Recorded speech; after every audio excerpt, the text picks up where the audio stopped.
Hi, Susan Norwell here, and I just want to talk to you a little bit about how this book club could work for you and the different emphasis that you're going to see on different aspects of shared reading. So this is all about shared reading, and we know the importance of shared reading and how it is one of the cornerstones of helping us to build language. So we can build language in three ways and build communication three ways: through everyday experiences, through play and interaction, and through the controlled vocabulary of books that we read. And the cool things about books is that they're kind of a closed set of vocabulary. So it's a great opportunity for us to model language. And you're going to see an emphasis in these videos, in these books that we're sharing in the book club, on verbing, modeling how to use verbs to describe the actions in stories, how to use descriptive words to describe characters or what things look like or how things are going in a story.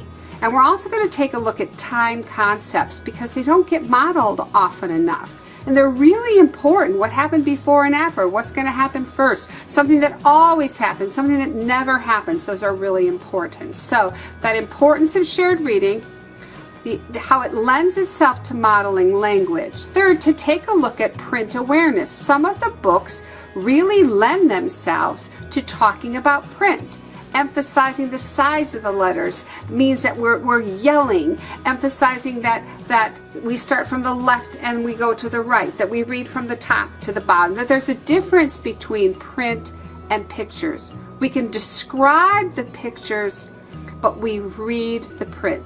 Some of the books lend themselves to that print awareness because the print is larger and it's going to be easier for you to see on screen.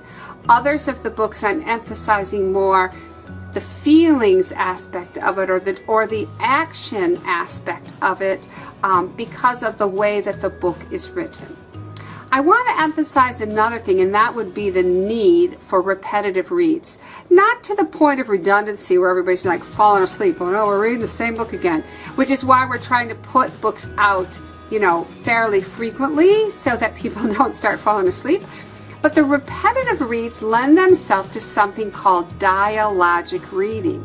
And dialogic reading means I, as a reader, start to relinquish my role as the reader to the kiddo. And now the child begins to jump in as I turn the page and tell me what's happening. The child begins to retell chunks of the story after we're done reading. And that's really important because the ability to retell a story builds the capability to be able to construct a narrative. Them being able to retell experiences that they have that they can share with us. And that's really the heart of building good communication skills and the heart of communication and conversation. But number 5, and if you forget this, then I'm coming after you, is you're just supposed to have fun. I have tried to choose books that are funny. I have tried to choose books that bring out emotion. I've tried to choose books that really capture attention because to me, reading is supposed to be an absolute blast. So, if you need to have a little glass of wine before you read a book, just to kind of loosen you up so that you're like ready to really let it rip, then go ahead and do that on me because I think that reading is a blast. And I want you to have a great time with your kiddos. And don't worry at all if as you're reading they're not saying all the things that I'm saying, or you can't say all the things that I'm saying. Oh my goodness, I've been doing this for a million cajillion years, and by the way, I made the grid, so I should know where things are. This is a learning experience. And you start day 1, you read a book, you model, and by the next time you do it, that repetitive read's going to help you. You're going to be more of an expert every time. And what you need to do is just have a good time. So thanks for joining us in our book club. And I hope to hear so many comments back about what you're doing. Thanks a lot. Bye.